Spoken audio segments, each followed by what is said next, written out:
Chapter 4. That's What I'm Telling You. On the day that Phoebe sat next to me at lunch and told me I was brave, she invited me to her house for dinner. To be honest, I was relieved that I would not have to eat at Margaret's again. I did not want to see Dad and Margaret smiling at each other. I wanted everything to be like it was. I wanted to be back in Bybanks, Kentucky, in the hills and the trees, near the cows and chickens and pigs. I wanted to run down the hill from the barn, through the kitchen door that banged behind me, and see my mother and my father sitting at the table peeling apples. Phoebe and I walked home from school together. We stopped briefly at my house so that I could call my father at work. Margaret had helped him find a job selling farm machinery. He said it made him happy as a clam at high water to know I had a new friend. Maybe this is really why he was happy, I thought, or maybe it was because he could be alone with Margaret Cadaver. Phoebe and I then walked to her house.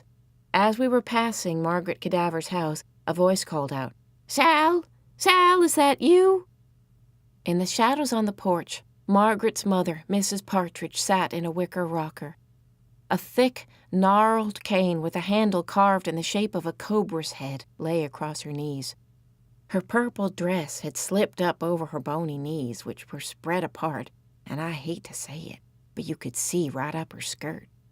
Around her neck was a yellow feather scarf. "My boa," she once told me. "My most favoritist boa." As I started up the walk, Phoebe pulled on my arm. "Don't go up there," she said. "It's only Mrs. Partridge," I said. "Come on." "Who's that with you?" Mrs. Partridge said. "What's that on her face?" I knew what she was going to do. She did this with me the first time I met her. Phoebe placed her hands on her own round face and felt about. "Come here," Mrs. Partridge said. She wriggled her crooked little fingers at Phoebe. Mrs. Partridge put her fingers up to Phoebe's face and mashed around gently over her eyelids and down her cheeks. "Just as I thought. It's 2 eyes and a nose and a mouth." Mrs. Partridge laughed a wicked laugh that sounded as if it were bouncing off jagged rocks. "You're 13 years old." "Yes," said Phoebe. "I knew it," Mrs. Partridge said. "I just knew it." She patted her yellow feather boa. "This is Phoebe Winterbottom," I said. "She lives right next door to you." When we left, Phoebe whispered, "I wish you hadn't done that. I wish you hadn't told her I live next door." "Why not?" "You don't seem to know Mrs. Cadaver and Mrs. Partridge very well. They haven't lived there very long, only a month or so. Don't you think it's remarkable that she guessed your age?" "I don't see what is so remarkable about it." Before I could explain, Phoebe started telling me about the time that she and her mother, father, and Sister Prudence had gone to the state fair. At one booth, a crowd was gathering around a tall, thin man. "So, what was he doing?" I asked. "That's what I'm telling you," Phoebe said. Phoebe had a way of sounding like a grown-up sometimes. When she said, "That's what I'm telling you," she sounded like a grown-up talking to a child. What he was doing was guessing people's ages. All around, people were saying, "Oh," and "amazing," and "how does he do that?" He had to guess your correct age within a year, or else you won a teddy bear. "How did he do it?" I asked. "That's what I'm telling you," Phoebe said. The thin man would look over someone carefully, close his eyes, and then he would point his finger at someone and shout, 72! At everyone? He guessed everyone to be 72? "Sal," she said, "that's what I'm trying to tell you. I was just giving an example. He might have said 10 or 30 or 72. It just depended on the person. He was astounding." I really thought it was more astounding that Mrs. Partridge could do this, but I didn't say anything. Phoebe's father wanted the thin man to guess his age. My father thinks he looks very young, and he was certain he could fool the man. After studying my father, the thin man closed his eyes, pointed his finger at my father, and shouted, 52! My father gave a little yelp, and all around people were automatically saying, "Oh," and "amazing," and all that, but my father stopped them. Why? Phoebe pulled on one of her yellow curls. I think she wished she hadn't started this story in the first place. Because he wasn't anywhere near 52, he was only 38. Oh.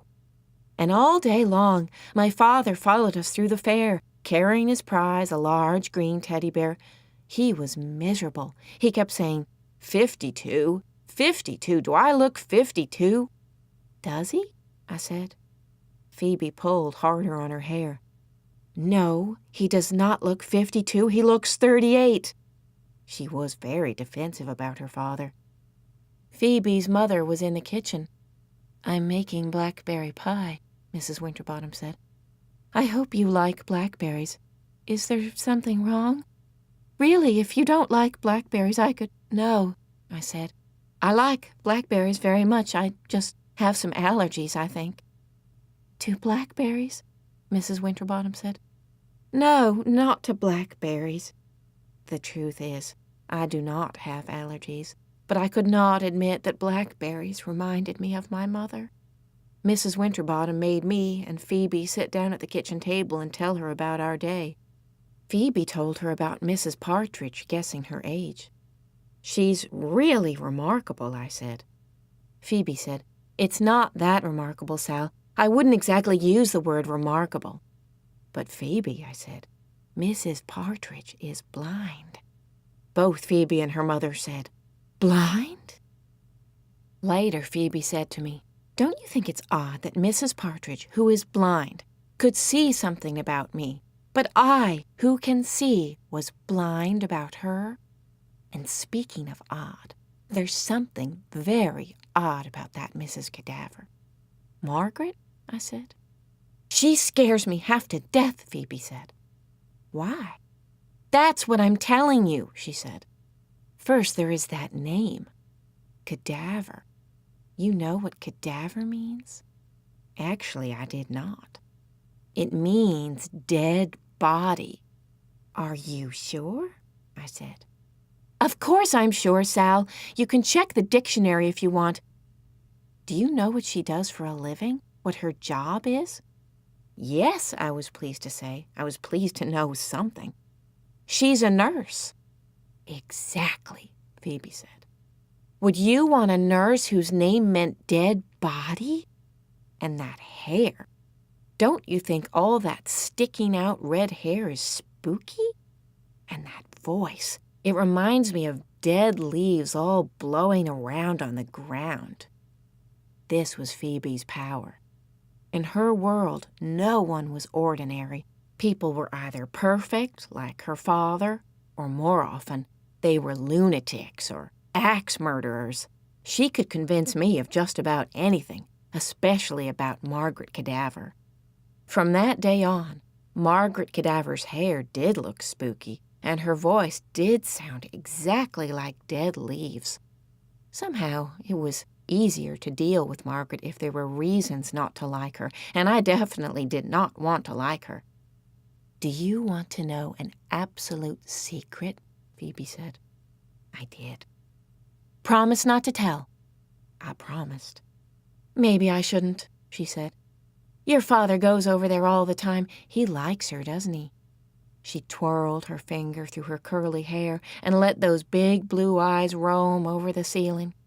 Her name is Mrs. Cadaver, right? Have you ever wondered what happened to Mr. Cadaver? I never really thought about... Well, I think I know, Phoebe said, and it is awful, purely awful.